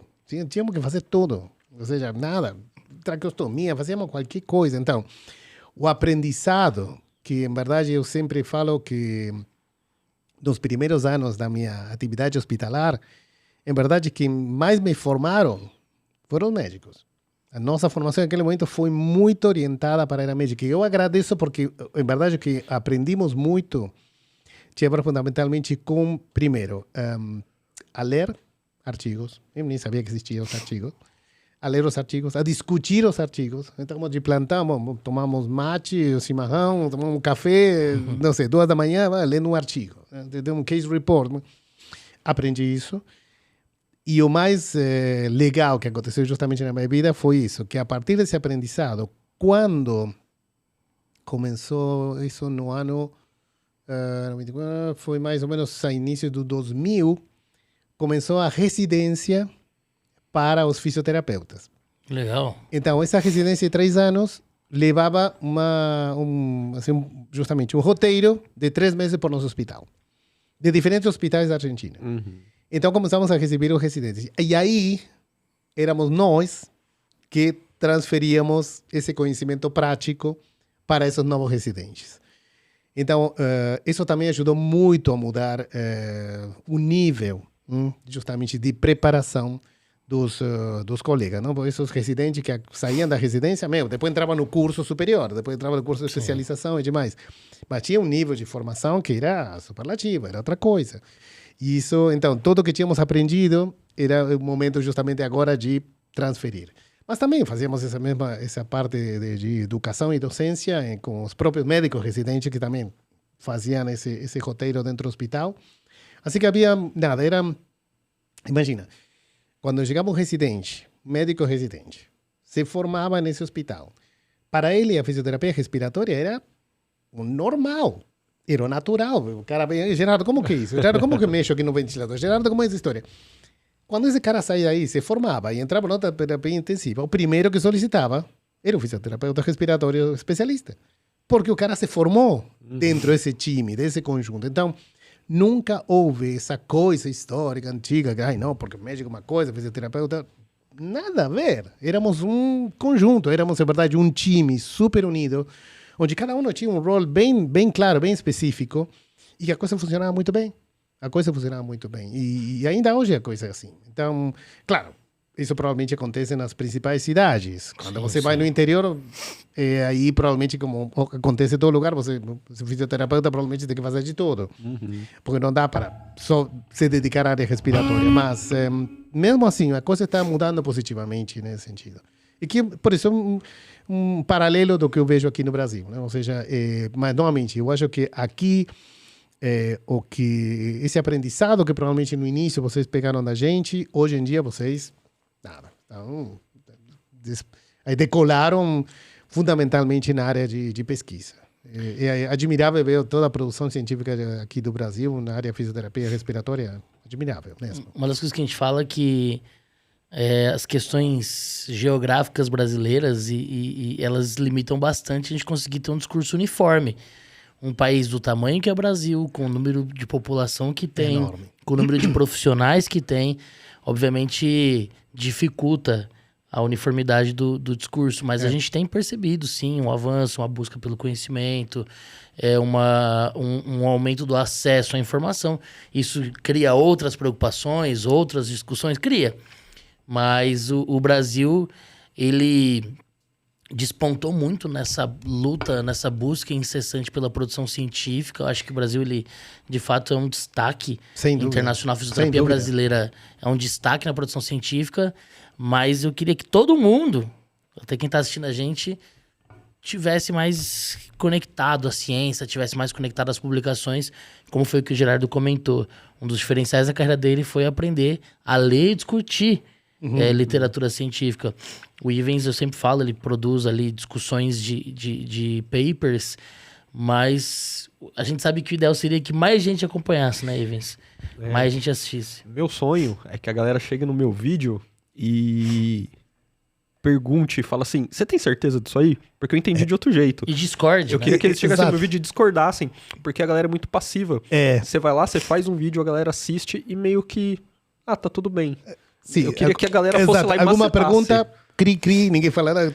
Não é assim, exato. Olha, o que a gente precisa é esse questionamento. Sim. Justamente, a ciência cresce justamente por isso, quando você desafia esse conhecimento científico para continuar crescendo, né? Justamente. Eu acho muito que hoje legal. a gente vive um ponto que se você questiona alguém, a pessoa entende pro lado pessoal e não talvez pro lado profissional. É uma questão que o amadurecimento da profissão e das gerações vai trazer mudanças no futuro. Mas você questiona alguém no plantão, é que você tá achando que eu não sou um bom profissional. Ninguém falou. Não, cara, pelo amor de Deus, não. É que faz parte do aprendizado, justamente esse feedback que você tem, esse insight que você pode receber de um colega que provavelmente por razões X você não percebeu e outro comenta isso. Olha, por que não toma esse lado positivo, entendeu? Mas eu não sei se eu sempre falo, provavelmente já estou ficando velho, já sou de outra geração, provavelmente já não. As novas gerações não estão preparadas para a frustração, não estão preparadas para aceitar. Todo é uma questão assim, como assim? Todo mundo fica ofendido por nada, se você fala alguma coisa é cancelado. Enfim, provavelmente eu estou fora da época, mas eu reconheço que provavelmente meus principais mentores, meus professores e mestres mais queridos foram quem mais exigiram de mim e que mais pressionaram em mim e que mais, justamente, apertaram um parafuso em mim, justamente para tentar tirar o melhor de mim. Então, enfim, são formas de ver as coisas, mas justamente... porque esses colegas que tivemos aí nesses plantões e pela pressão que tínhamos, porque do outro lado do ventilador estava o paciente, e que tínhamos que resolver, aí não tem nada, não tem que aí a questão de egos. Aqui o ego passa para um segundo plano e deixa ver o que consigo fazer, deixa ver como consigo aprender. Eu nunca vou esquecer, estamos provavelmente um dos meus primeiros plantões. Eu era nada, porque recém começava, aí não tinha curso, especialidade, não tinha nada. Então entrei porque gostava. Primeiro plantão, com quem era o chefe de clínica. O cara era topíssimo já naquela época. Bom, entubou o paciente, eu fiquei ajudando assim na coisa básica. Mega assustado, né? Imagina, eu estava como chefe de clínica, chefe de plantão, me entubou o paciente. Gerardo, vem cá, vê essa agulha aí. Você tem que entender, sabe o que é isso? Essa pressão pico, olha como para aí, essa pressão platô. Você tem que saber isso. Olha o cara Entendeu? parar para ensinar. Ano 88. Claro que isso. E, bom, então, vai ler isso aqui. Entendeu? Esse tipo de coisas. E, o chefe de clínica e... Entendeu? Essa coisa que a gente não esquece. Porque se não teria gerado essa motivação, assim, cara, você tem que entender isso. Você tem que saber, tem um paciente do outro lado conectado ao ventilador. E essas são as coisas que valem. Entendeu? Naquele momento eu senti, meu, nosso senhor, não queria nem falar, não queria nem nada. Entendeu? Assim, passava a sonda pelo tubo e pronto. Não, cara, você está muito além disso. Você está muito além disso. Então, meu reconhecimento, meu agradecimento para aqueles que me forçaram, no bom sentido, né? No bom sentido justamente para crescer. Não, é muito bom isso. Fez diferença para todo mundo, eu acho. Com certeza. Não, e a gente, muitas vezes, a gente gosta de se acomodar um pouquinho. Porque também traz um conforto, né? Você brigou tanto pra chegar ali, depois você quer dar uma relaxada. Mas é bom que vem alguém te dar uma empurradinha que você fala, não, peraí, eu preciso dar um passinho aqui, preciso continuar. Exato. Porque ele me mostrou um negócio que, pô, nem tava prestando atenção nisso aqui. Então, deixa eu me atentar isso aqui, vou estudar isso aqui. E daqui a pouco vem um te empurra do outro ladinho ali. E a hora que você vê, você tava aqui, você já subiu 10 degraus ali. Exato. Você falou, pô, eu não tava nem atento a isso. Exatamente. É porque eu acho que o lance tem que ser todo mundo achar que tá ali por si, pela própria carreira, e todo mundo entender que tá todo mundo pelo paciente. A carreira é uma consequência da coisa, né? Sim. Então, se todo mundo entender que se eu tiver uma visão diferente da sua e eu fizer a minha pontuação, você fizer a sua, os dois vão crescer em prol do paciente. O resultado tá lá. Sim, senhor. Que o Gerardo falou, o ego aqui não é momento, agora o momento é o paciente. Exato. Vai cuidar do seu ego lá na sua casa. Exato. Lá, amigão. Sim, não sei se quer nada. E você pode ser o fodão. Mas não agora. Não. Exato. Entendeu? E justamente, eu acho que estamos passando também numa etapa que os colegas, claro, com tanta tecnologia, tanto ventilador assim, complexo em termos de capacidade de atingir níveis de monitoramento incríveis. Se eu estou dominando isso, que estou aí, né, entendeu? Está no topo aí do Olimpo. E, claro, é legal e é importante e tem que saber tudo isso, tem que conhecer tudo isso, mas também acho que se você não consegue transmitir o conhecimento para os colegas que estão se formando, para os outros profissionais da saúde que trabalham na turma e no time, não adianta, entendeu? Você vai ficar sozinho, entendeu? Nada, isso morre. Por isso, eu acho que é importante a tua tarefa, entendeu? Se você está trabalhando, está formando pessoas, beleza, vamos lá. E o interessante que você comentou, quero que me provoquem, para eu continuar crescendo. Porque se não estou nessa área de conforto que você falou, ninguém discute, está tudo bem. Está tudo bem. Não é assim. A coisa continua e... Enfim, a gente tem que continuar aprendendo até o último dia da vida, senão parece já acabou. Que 100% dos pacientes estão sobrevivendo e voltando pro trabalho em 2 dias, né? Porque ninguém discute mais nada. Não tô falando que ninguém, tem muita discussão, mas as pessoas estão... Esse receio, parece que tá tudo pleno. O paciente chega, todo mundo faz um movimento assim, o paciente fica bem e vai embora. Não, gente, a gente tem muito ainda a evoluir. Por mais que nós tenhamos evoluído muito nos últimos 100 anos... A gente ainda não tá nem perto da perfeição, entendeu? Então é necessário que a gente tenha esse hábito de se provocar. Obviamente uma provocação com respeito, a gente se instigar profissionalmente, né? E não esquecer as origens. Eu também falo isso, não esquecer as origens. Ou seja, não estou dizendo que, claro, temos que dominar o ventilador, ver a interação paciente-ventilador, sem dúvida, isso é fundamental. Porém, não esquecer que esse paciente tem que ser reabilitado. Namora zero desde que está no ventilador. Tiramos a sedação. Então, tem que começar com essa mobilização já. Tem que começar já. Tem que estar com a sedestação já. E você pensa algo tão simples, entre aspas, e tão importante. Ah, não, mas a gente desmerece porque não, é preciso saber aqui, não sei, a resistência respiratória. Cara, é lindo, é legal. Mas vou te falar que se esse paciente está com o tubo, você sentou ele, está hemodinamicamente estável, a realidade desse paciente muda. De estar olhando o teto Sim. para estar olhando o mundo como ele foi criado. Então, isso gera uma mudança total. E quando você começa a escutar esse paciente e falar, cara, eu não sabia que essa mudança, de simplesmente mudar de posição, ia gerar toda uma motivação interior de que eu estava me recuperando. Lá na Argentina, lá nos anos 80, 90, vocês já tinham esse hábito de tirar paciente do leito ou isso começou a acontecer mais pra cá? Não. Já a gente começamos bem cedo. Claro, era uma questão 100% assistencial. Nunca ninguém parou para escrever e demais. Mas por quê? Por isso te falo das origens. A polio era muito cruel em termos das dores, das mialgias, justamente gerada pela inflamação neurítica. E os pacientes sofriam um horror de dores. Então, mesmo que estiverem, sei lá, fazendo glossofaríngeo, mesmo que estiverem sendo ventilados com ambu, eles estavam no tanque de Hubbard, eram mobilizados,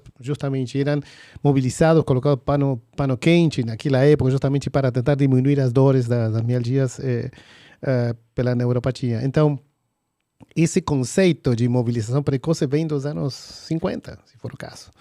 Então, e justamente por isso depois continua aplicando. Claro, um período em que também eu reconheço que fiquei assim meio star e, não, porque agora eu sou ventilador e aqui eu sou ventilador.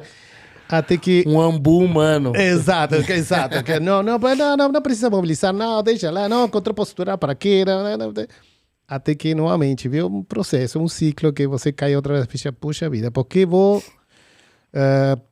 não vou acreditar no que eu fazia? Por que não vou acreditar no que faziam que me precederam?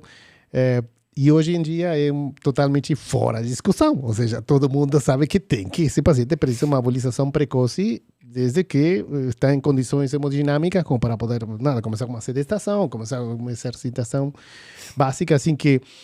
E você pensa, quando nasceu isso, é histórico. Só que agora estamos ligados a outra tecnologia que permite monitorar para ter, obviamente, critérios mais firmes até onde podemos ir. Até onde podemos ir com essa mobilização. Pode falar. Não, eu queria saber se você tem uma relação hoje com o pessoal atual lá na Argentina. Né? Eu conversei algumas vezes, por exemplo, com o Fed Scarini, que é do Hospital Italiano de Buenos Aires. Exato. Dário Villalba, que é fisioterapeuta. O Fed é médico, né, intensivista. Dário, fisioterapeuta. Gustavo Plotnik. Exato. Bom, eu fiz uma publicação com o Santiago recentemente. Santiago, tem Juliana Simonassi, que é da pediatria. Você tem um contato com essa galera argentina? Todo esse povo foram residentes. Passaram pelas minhas mãos. Que legal, cara. Infelizmente para eles, porque eu era bem... Não, é verdade, curtíamos muito, dávamos muita risada, a gente curtia muito. Mas porém, você apertava o parafuso também. Meu Deus, era bem...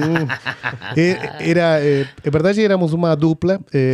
Eu tinha o meu colega da profissão, Oscar Pereira Gonçalves, que foi meu irmão da profissão. Infelizmente faleceu já há muitos anos atrás. Junto quando eu saí do hospital e ele ficou como chefe do serviço, 3 meses depois ele teve um aneurisma e, fez um quadro agudo e faleceu. Mas os dois éramos uma dupla assim que adorávamos fazer a docência com residentes, com todos eles, com o Gustavo, e também o careca, o pelado lá, o Gustavo do Hospital da Plata. Eu não sei se eu vou te chamar de pelado, velho. Era meu apelido, né? E não, ele ainda é o pelado, assim, não mudou ainda hoje. Mas quando você vê crescer esses profissionais do jeito que cresceram, do nível justamente de profissionalidade que adquiriram, dá orgulho, por isso eu te falo, ou seja, todos eles foram nossos residentes, todos passaram pelo curso superior também, justamente da SAT, da Universidade de San Martín, e é verdade, nada. Tá ruim essa foto. Essa turma, sim, ainda cada tanto me ligam, viu? Quando há algum reconhecimento, assim, como te falo, viu? Quando lembram dos velhos aí. Assim, então, bom, beleza, vamos, vem falar aqui da história da BNI, como começou essa história, assim, enfim. E a verdade também, na minha história, eu tive muita sorte de participar no crescimento, no desenvolvimento da kinesiologia respiratória no Chile. Legal. Isso que eu ia te perguntar também, porque como você viajou muito, queria saber um pouquinho dos outros países. E eu te falaria que, em verdade, hoje em dia, Argentina, Brasil e Chile são, provavelmente aqui na América Latina, aqueles que têm um nível superior em termos de desenvolvimento profissional para a fisioterapia respiratória, sem dúvida. Outros em fase de crescimento, mas, nossa, não, eu acho que hoje, justamente o que eu falo, Brasil, Argentina e Chile cresceu muito também. E eu lembro a primeira, fui no ano 2000, me convidaram para o Congresso de Terapia Intensiva do Chile fui a dar uma palestra para médicos.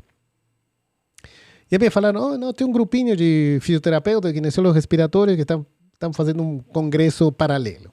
Eram 15 gato pingado. Aham. Não quer conhecer ele? Sim, bom, claro, já que estou aqui, vamos conhecer o colega. E bom, aí geramos um relacionamento muito legal. Eles estavam, assim, bem no início.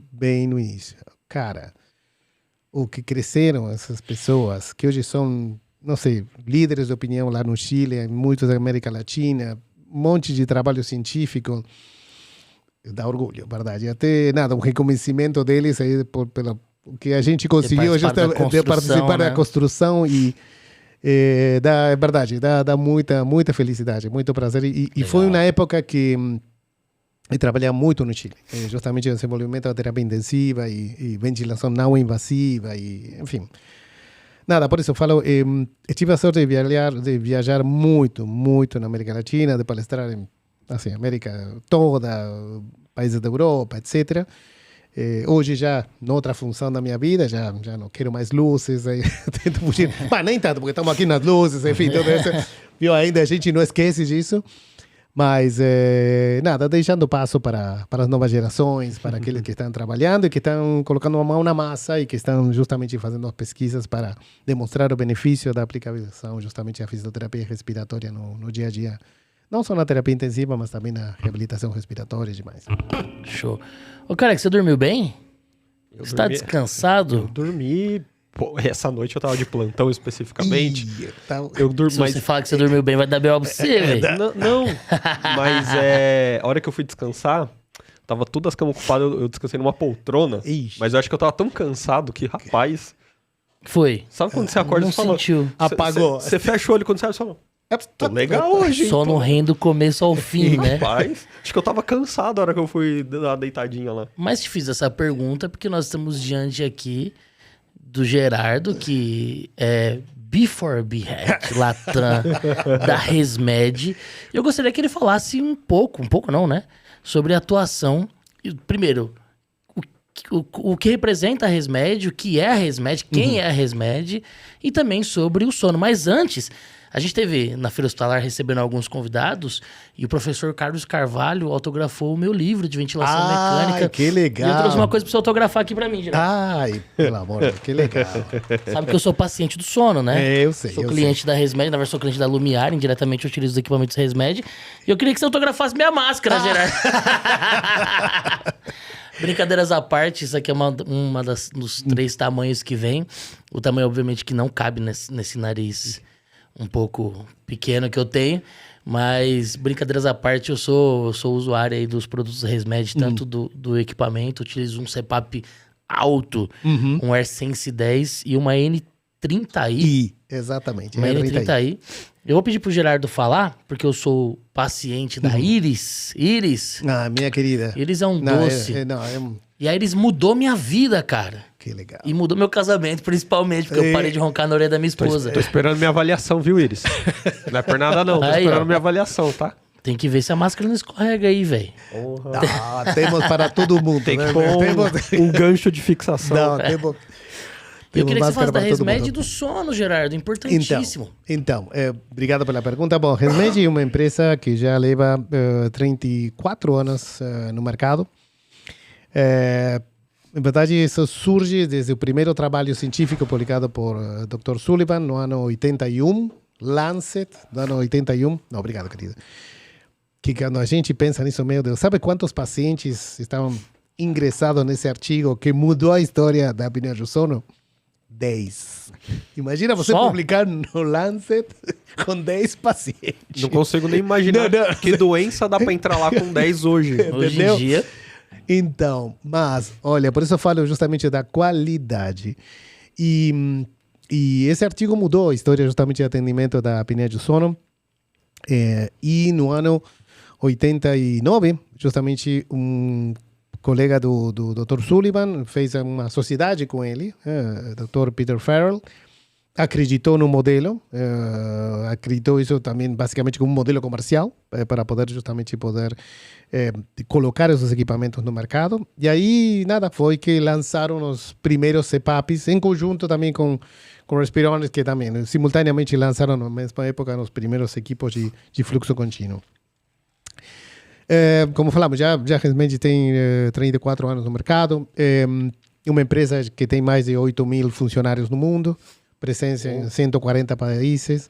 de San Diego, né? Em verdade, sim, originariamente a nossa oficina, nosso escritório central está em Austrália, em Sydney. Porém, que toda a estrutura administrativa global está em San Diego. Está em San Diego, um prédio maravilhoso que tem montado lá. Mas fábricas nos Estados Unidos, fábricas em Singapura, Malásia, China, Sydney, enfim, vários lugares. Se abrir um em Osasco, eu vou mandar um currículo lá para ajudar a fabricar, pô. E assim que nada, é uma empresa reconhecida mundialmente pela qualidade de produtos. É verdade, uma empresa muito, muito legal. E justamente tanto o fundador, o Peter Farrell, quanto o filho, que hoje em dia é o CEO, Mick Farrell, o maravilhoso deles que são pessoas tão abertas, tão, como você pensa, tão comum. Né? Você pensa, caras que estão dirigindo uma empresa gigante e você bate papo com eles, bebe uma cerveja como nada, como se tivesse um boteco aqui do bairro. São pessoas muito, muito, muito legais que, justamente pelo background clínico, o Dr. Farrell sempre foi 100% orientado no paciente. E justamente o foco da empresa sempre foi, o core business foi o sono. Foram desenvolvendo tecnologias ao longo desses anos, onde criaram máquinas fantásticas, como o servo adaptativo, algoritmos do próprio AutoSet, incluindo técnicas como oscilação forçada para medição indireta da resistência. Portanto, justamente o algoritmo calcula para quantos centímetros de água tem que subir ou descer, justamente para manter a patência da via aérea. Enfim, coisas que você pensa, que maravilha. Porém, hoje em dia você nem vai escutar que a gente fala dos algoritmos, nada. E toda a minha vida, que adorava dar uma apresentação, como que reage o equipamento ante isso e aquilo, pela minha escola de terapia intensiva, né? Então, quando trasladei aqui, gostava muito disso. Hoje falamos de telemonitoramento. Desde o ano 2015, que foi lançado no mercado. Surgiu em 2015 o telemonitoramento. Exatamente, foi lançado aqui, no Brasil, foi lançado, fizemos a apresentação em setembro de 2015. Todo mundo olhou para a gente e para que é isso aí? Qual vai ser a função? Isso pode funcionar na Europa, nos Estados Unidos, aqui no Brasil, para quê? Eu vou mostrar o de ontem, porque o de hoje não tá muito bom. Só pra ele aí, ó. Olha isso. Não, que hoje eu dormi um pouco menos, porque eu joguei videogame. 100 pontos, meu Deus. E isso que a gente quer ver. Justamente. E você sabe que esse aplicativo, o MyAir, faz toda a diferença. Você pensa, um aplicativo... Você sabe que justamente trabalho mesmo feito aqui no Brasil, né? Ou seja, sobre 36 mil pacientes. O fato de utilizar o telemonitoramento clássico, ou seja, com AirView, com a plataforma como a nuvem, gerou uma adesão de um 72%, perdão, 76%. Aqui no Brasil, ou seja, não são dados da fora, são dados locais, para 36 mil pacientes. Naquele ano. Ou seja, é alto, hein? Então, 76% da adesão, 90 dias, e baixava para 66 a um ano. Essa queda que eu te comentei justamente que tem, justamente esse dropout que tem ao longo do primeiro ano. Quando usava no AirView a nuvem mais o aplicativo, subia para 87%. Ou seja, que esse aplicativo, esse número mágico que ele mostrou, justamente 100, Gabaritei. então, exato, faz toda a diferença. E não só aqui no Brasil, quando todos os artigos falam justamente que o uso desse aplicativo que trabalha como se fosse um coaching, não é? Um sistema de auto-coaching, uma retroalimentação positiva. Feedback ali, né? É um feedback, exato, uma retroalimentação, você, estou fazendo a coisa certa ou não, o que aconteceu. Porque ele discrimina justamente, bom, tive mais vazamento, ou utilizou menos horas por tal motivo, ou você levantou 3 ou mais vezes para ir ao banheiro. Enfim, coisas que, em verdade, é uma informação básica que vai indicar, quando você acordar, um número que vai de 0 a 100. Quanto mais perto do 100, melhor. Mas você consegue justamente diferenciar qual poderia ter sido as causas para você não ter atingido esse 100. E gera também essa história, bom, vou ajustar isso, vou mudar aquilo, ou vou consultar com um físio, ou vou consultar com um médico, etc., para ver o que está acontecendo. Te conecta com um profissional que te adaptou, né? Exatamente, exatamente. Então, e por isso eu acho maravilhosa essa tecnologia. Então, por isso a gente, justamente, o que estamos fazendo no Hospitalar, a gente fez 2 eventos com os principais revendas aqui do Brasil. Lembra que aqui, pelo menos no Brasil, temos perto de 950 revendas, mais algumas que outras aí que trabalham também na área da auditiva, que também vendem CPAPs, bom, sei que são 1.000. Aí selecionamos as melhores 30 para reconhecer que coisa. Aquelas que mais venderam CPAP, não. Aquelas que conseguiram, no último ano, a maior taxa de adesão nos pacientes na terapia no longo prazo.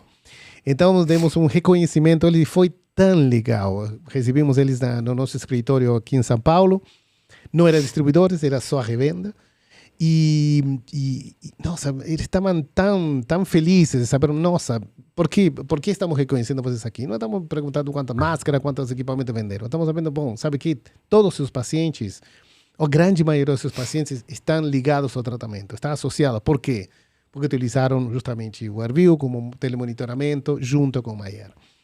E isso promove justamente assim, bom, estamos no caminho certo. Ele mesmo percebe, nossa, se eu tenho essa taxa de adesão, essa certificação que estamos entregando é um reconhecimento que o próprio revenda, o próprio fisioterapeuta, o dono dessa revenda, transfere para o médico prescritor ou para o fisioterapeuta prescritor. Sabe que você pode confiar na nossa empresa porque nós temos uma taxa de adesão que é reconhecida pelo mesmo fabricante.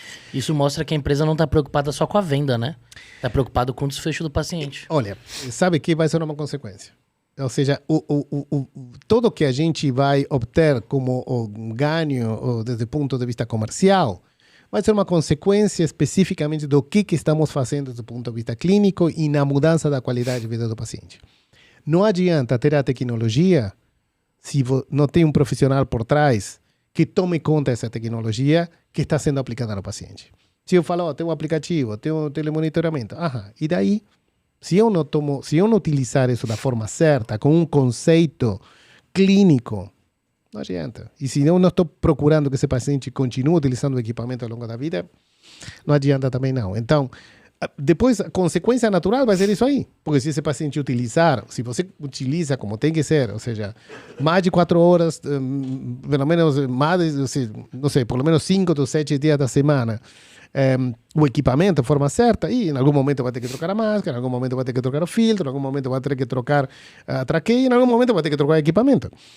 O seu negócio continua como consequência, mas o mais importante é que o paciente está sob tratamento. Porque, infelizmente, não tem cura. Não tem cura. Então, isso precisa que o paciente tenha um engajamento, uma adesão ao tratamento de forma sistemática, em forma como um hábito higiênico, vamos falar. E isso cai muito no conceito que a gente tem para todas as áreas de comércio hoje, que é pós-venda e experiência. Então, assim, por que a área da saúde também não? Né? Por que a gente não Exato. pode ter um bom pós-venda? Por que a gente não pode proporcionar uma experiência para o Exato. paciente? Por que eu só tenho que ir lá, oferecer o tratamento e, bom, eu já fiz minha parte, eu te dei o tratamento, agora é com você, paciente. Não, a gente pode promover toda essa experiência desde a compra, escolher o equipamento, testar vários tipos de máscara, de equipamentos, adaptações, até o depois, até esse acompanhamento a longo prazo crônico que vai acabar sendo, né? E sabe o que acontece? É verdade. Toda a literatura científica mostra justamente que a doença crônica sempre traz uma rebelião, entre aspas, por parte do paciente ao longo do tempo. Em algum momento o paciente vai se rebelar e vai cortar o tratamento. E em algum momento vai ter que recuperar, bom, começa a sentir que a coisa não dá. Sei lá, exemplo clássico, paciente asmático. Né? Tem que fazer todo dia, assim, fluidicação, para que eu vou fazer isso ótimo? Até que começa A ficar ruim de novo. a ficar ruído, não, desesperado outra vez para utilizar. Então, é normal, infelizmente, é normal, tem a ver com a condição humana que quando você tem uma doença crônica, a taxa de abandono do tratamento é alta. Isso tomando um comprimido, ou fazendo, sei lá, um aerosol, um polvo inalado. Agora, imagina se tiver que dormir toda a noite da sua vida com um equipamento. Então... É o que muita gente me pergunta, sabia? Exato, claro. Você vai usar? Eu falei, vou. Exato. Qual o problema? Já que eu vou dormir todo dia mesmo. Entendeu? Porque... É porque eu não tô dando mais plantão à noite. Mas é que, imagina, a gente pensa, se você não consegue dormir, 1/3 da nossa vida a gente passa dormindo. Isso tem a ver com a qualidade de vida, pelo amor de Deus, não é um detalhe menor. Então, claro, se você tem uma apneia de sono, independentemente das complicações que pode ter a futuro, do ponto de vista cardiovascular, se você não consegue ter qualidade de sono, o que acontece na sua vida? Pode ser que esteja com sonolência ou não, pode ser que tenha um épigor elevado ou não, mas o ponto é que tem a ver com a sua qualidade de vida. Então, o que a gente está justamente tentando entender é que, bom, hoje o tratamento gold standard é o CPAP. Então, temos que ajudar essa pessoa a que ele gere esse engajamento com o tratamento. Tem pacientes que colocam e automaticamente, cara, não, eu vou deixar isso nunca mais na minha vida, é maravilhoso. Tem paciente que utiliza na primeira noite e já tá, a adaptação perfeita. A adaptação foi na primeira noite. Então. Na primeira noite. Então, muda a vida imediatamente. Agora, outros não é tão simples. Outros precisam de coaching, outros precisam de follow-up.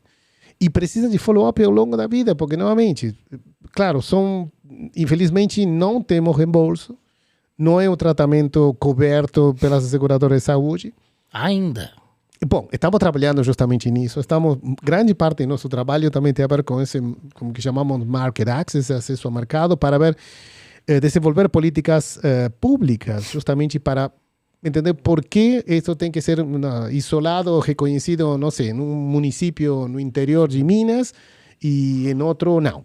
Entendeu? Porque é dependente justamente da pressão social ligada justamente aos juízos que são feitos contra o SUS, porque em verdade o SUS, por teoria, deveria fornecer o tratamento. Isso está na lei. Mas, enfim, como não está dentro do rol da ANS, todo mundo... E deveria ser o contrário. O próprio SUS e a própria saúde suplementar deveriam ter um interesse nisso, porque evita complicações que geram gastos muito maiores no futuro. A longo prazo dá muito lucro, você está trabalhando prevenção, você está tendo um custo agora, mas que ele é infinitamente menor do que o que você pode ter no futuro se você não cuidar disso. Mas eu volto a dizer, isso se dá porque o pessoal só vê o tamanho do boleto que paga hoje, não vê o impacto disso daqui a 20 anos. Exatamente. Sabe o que acontece, Augusto? Exatamente o que vocês falaram.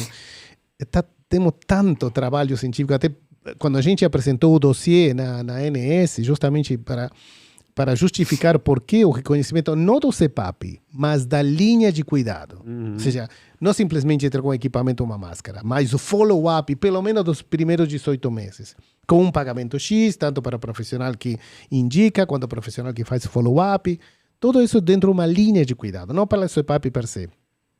Nem passou pela primeira peneira.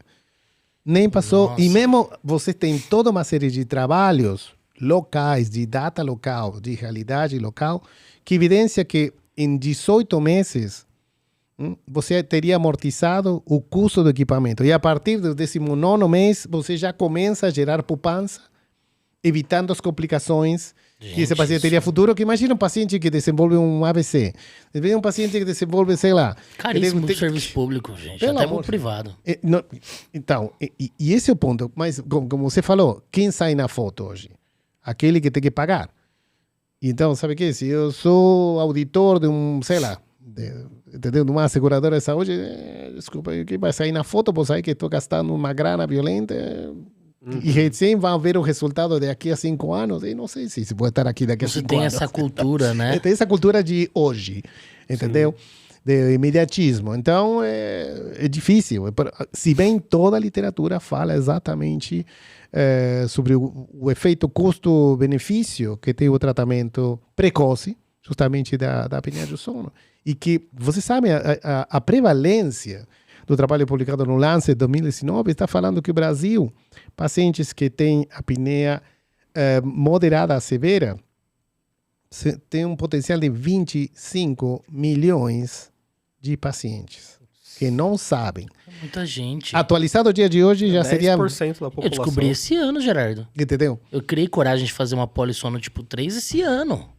Esse ano eu fiz a primeira vez, eu descobri que eu tinha uma apneia moderada. Uhum. Entendeu? E aí eu falei, não, preciso tomar uma atitude. Porque apesar de ainda jovem, eu já tenho obesidade e tal, a chance da apneia ser mais um fator para eu adquirir comorbidades que vão limitar a minha vida, minha qualidade de vida no futuro, são muito grandes. E nada, você vê justamente, tem tanta pesquisa científica feita aqui no Brasil, tão bem feita, sobre, obviamente, nada, paciente cardiopata, 50% do cardiopata tem apneia de sono, assim, imagina o INCOR, o movimento que tem no INCOR, 50% do paciente é apneia de sono. Assim, entendeu? E está o próprio trabalho do Dr. Luciano Drager. Então, coisa que quando você começa a ver, assim, tem uma prevalência enorme, é um problema social, falaria até uma pandemia, justamente no mundo. Pensa que no mundo são 1.000 milhões de potenciais pacientes. Então, o Brasil é um problema sério, porque hoje, isso foi do ano 2019, se a gente faz extrapolação hoje, são 27 milhões. Sim. E, perfeito, você vê, não sei, quantos leitos temos aqui para fazer, não sei, algum tipo de poligrafia, polissonografia, ou tipo 4, algum tipo de diagnóstico a respeito. Vamos dizer, temos 1.000. Não, temos 1.000 leitos, que se trabalharam 365 dias do ano, isso daria 365.000 diagnósticos por ano. Isso demorar uma vida pra gente conseguir. Vamos demorar 67 anos para diagnosticar todo esse povo. Então, sem contar os novos. Exato, sem contar o que está entrando. Então, o ponto é que como a gente está desenvolvendo essa abordagem B4B, justamente tem a ver como a gente colabora para, de alguma forma, socializar o diagnóstico em primeira instância, favorecer, obviamente, o reconhecimento que a doença está aí, ou seja, awareness, como chamam os gringos, e por outro lado, como simplificar o acesso, porque quando você vê quantos leitos tem o SUS, é nada, são 47 centros que oferecem aqui no país, não é nada para a demanda, e por outro lado, claro, você tem uma fila de espera para esse diagnóstico de 2 anos. Então, como a gente está colaborando com, fazendo, obviamente, o reconhecimento e treinamentos da apneia do sono na atenção primária da saúde. Então, como médicos não especialistas, aquele que recebe um paciente com uma dismetabolia, ou, enfim, com quadros compatíveis, obviamente, com a apneia do sono, começa a tratar um diagnóstico simplificado. Envia um tipo 4, tem um retorno, obviamente, já com um laudo assinado por um especialista, e pode começar o tratamento. E depois, bom, se temos que continuar estudando ele, fazer uma polissono, etc., mas tudo bem, mas por enquanto está em tratamento. Então, acho que muito da nossa tarefa tem a ver, e temos alguns resultados muito, muito interessantes, justamente na atenção primária à saúde, em alguns municípios onde, por exemplo, tinha licitações por equipamento de CPAP, o paciente não chegava. O paciente não chegava porque não tinha diagnóstico, porque tinha uma fila, uma fila de espera de 2 anos. Né? Então, esse equipamento estava aí dormindo na prateleira. A gente começa justamente a fazer esses termos de cooperação educacionais, começamos a instruir esses médicos justamente da atenção primária, o cara começa a entender como assunto, liquida esse estoque na hora e já chama uma nova citação solicitando, sei lá, 150% a mais de equipamento, porque a demanda Isso não para. na estratégia de saúde da família, Gerardo. Então, exato. E é exatamente aí nós estamos, justamente nas doenças crônicas não transmissíveis, entendeu? Estamos fazendo muita tarefa, por isso essa abordagem B4B tem a ver com isso. Tem a ver como a gente cria, desde um conceito também clínico, essa necessidade social de poder, de alguma forma, difundir a necessidade do diagnóstico e tratamento. Porque é quase irônico. Aqui no Brasil, o diagnóstico é pago, está reconhecido, tem reembolso, mas o tratamento não. Ou seja, você sabe que está com uma doença, mas depois aí se vira. Entendeu? Aí vai, aí se vira. Vai, não sei, faz uma vaquinha no bairro. É doido, né? Entendeu? O irônico, entendeu? Cara, e o que é pior, ou seja, todo modelo de negócio vira em torno ao diagnóstico. Então, claro, laboratórios de sono, camas, que é o gold standard, claro, assim. Mas é como que você tem o diagnóstico, eu cobro pelo diagnóstico, mas depois, seu problema. Ok? Então, é que eu não gosto, eu sou muito intenso. É burrice, velho. É burrice. Você perde dinheiro, velho. perde mesmo. Dinheiro demais. O serviço público, privado, não perde dinheiro, cara. Olha, sabe que quando também a gente tem um trabalho justamente feito na área pública, onde certos municípios tinham uma taxa de juízos contra o Estado, contra o SUS, que, ou seja, pagar o juízo e finalmente ter que pagar o equipamento, você teria entregue equipamento para pelo menos 5 pessoas. Quando acaba sendo para uma com todo um processo legal que não tem sentido algum. Então aí muitos municípios, entendeu? Muita prefeitura, entendeu? Sabe que para de jogar dinheiro no lixo, vamos tomar isto seriamente, vamos chamar uma licitação, vamos conseguir e vamos tratar. Sim. Então, há muitos trabalhos que em verdade, estamos fazendo em conjunto com a Associação Brasileira de Medicina do Sono, a Associação Brasileira do Sono, com muitos profissionais. E eu acho que o que vai ajudar também a abrir muito o leque de opções é o fato que a fisioterapia hoje está legalmente apta justamente para fazer a indicação e o diagnóstico na apneia do sono. Então, isso obviamente precisa sim de uma especialização, obviamente um curso de especialização e nada, já alguns cursos que estamos apoiando justamente, que estão acontecendo na Universidade de Minas Gerais, etc., que tem um reconhecimento forte para, de alguma forma, gerar profissionais nessa área, porque, claro, se pensa, quantos especialistas temos hoje para a área de sono? 1.000, aproximadamente. Não fazemos nada com isso. Pouquíssimo. Não podemos fazer nada. Então, se todos os fisioterapeutas respiratórios, que tomam, não sei, serão 15.000, mas podemos, 15%, 10% deles, 20%, começa a tratar essa doença, estamos abrindo opção justamente para que mais pacientes sejam finalmente tratados e diagnosticados. Então, é uma possibilidade comercial para o próprio fisioterapeuta. Definitivamente, definitivamente. Então, por isso, eu acho que novamente, a nossa profissão, hoje em dia, tem um campo de ação tão interessante, além do que fomos formados, ok? Sim. Muito além do que fomos formados, tanto na área clínica quanto comercial. Quem entende melhor esses equipamentos que a gente? Quem conhece tecnicamente os equipamentos melhor do que a gente? Quem sabe que com essa anatomia interna dos equipamentos que a gente? E se você entende isso, você entende justamente como deve ser adequadamente aplicado. Gerardo, infelizmente o nosso tempo se esgotou. O nosso alto clero já sinalizou. Será que falei muito? Meu Deus do céu. Não, foi perfeito. Foi muito elucidativa essa conversa. Mas nesse encerramento eu queria só em um minuto. Tem um minuto, Bolívia? Tem um minuto. Bolívia falou que tem um minuto. 58 segundos. Compartilhar um pouco da experiência que eu tive. Porque eu sou um paciente do sono. Tá, quando eu fiz o diagnóstico com o Rodrigo Santiago, foi até um convidado nosso, eu busquei a Lumiar para fazer ali o primeiro atendimento, entender quais eram os sintomas. Quem me atendeu foi a Iris. A Iris é minha fisioterapeuta do coração. Iris maravilhosa, mudou minha vida. Do coração ou do sono? Do sono e do coração. Indiretamente do coração, exato. E ali ela me aplicou alguns questionários para saber qual que era o impacto dessa apneia sobre minha vida, minha qualidade de vida. Ela fez todo um processo ali pré-atendimento que foi muito interessante. Eu me dirigi até uma das lojas da Lumiar, que foi na Pedro de Toledo, ali do lado do Hospital São Paulo, na Vila Clementino. E eu fiz toda a adaptação. Tive um momento ali onde fui conectado ao equipamento, experimentei mais de uma máscara, porque depende muito da anatomia. Claro. Uhum. Eu confesso que eu roubei um pouquinho, porque eu falei que a máscara M tinha sido melhor, mas aí depois eu entendi que uma máscara um pouco maior ia me deixar mais confortável. E aí eu fui para casa com o equipamento, cheguei em casa, fiz a conexão, um CPAP automático, como já estava explicando pra gente. Na primeira noite, a máscara incomodou um pouco, mas fui super bem com relação ao fluxo. Na segunda noite, eu deliberadamente mudei a máscara para uma máscara maior e ficou perfeito. Aí eles entenderam com o telemonitoramento qual que era a minha janela pressórica, fechou a janela ali. E meu amigo... E aí mudou. Mudou minha vida. Exato. Mudou minha vida.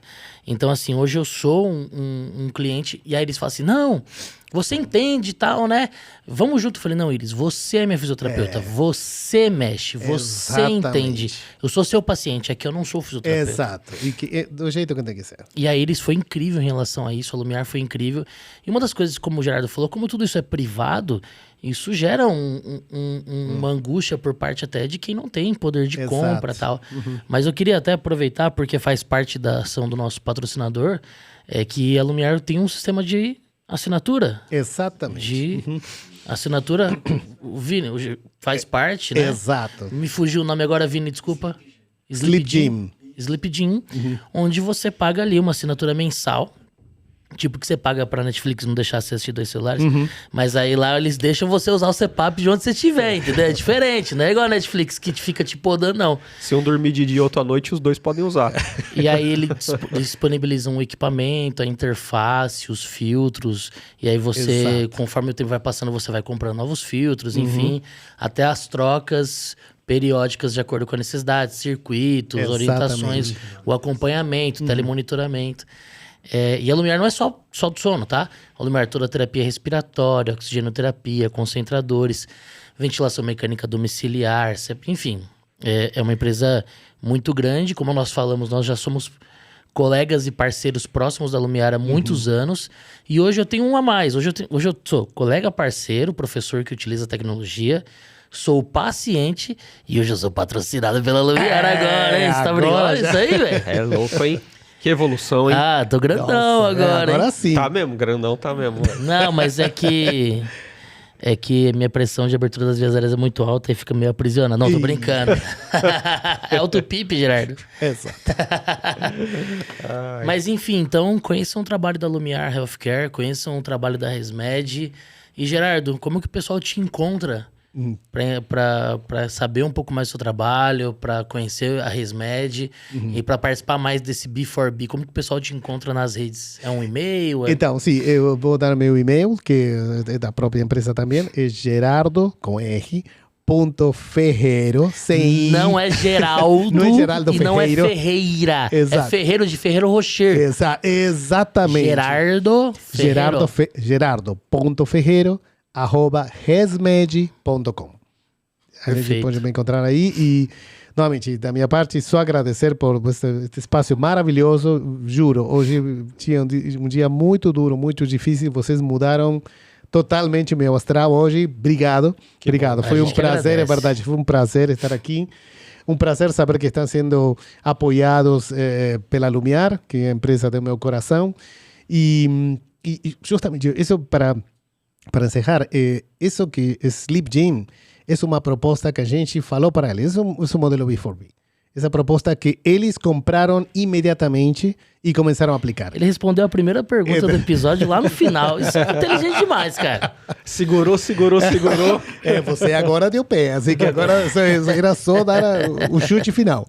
Assim que muito obrigado, pessoal, muito obrigado. Imagina, foi um prazer, além de conhecer um pouco da história do Gerardo, aproveitamos para conhecer um pouquinho da história da quineologia argentina.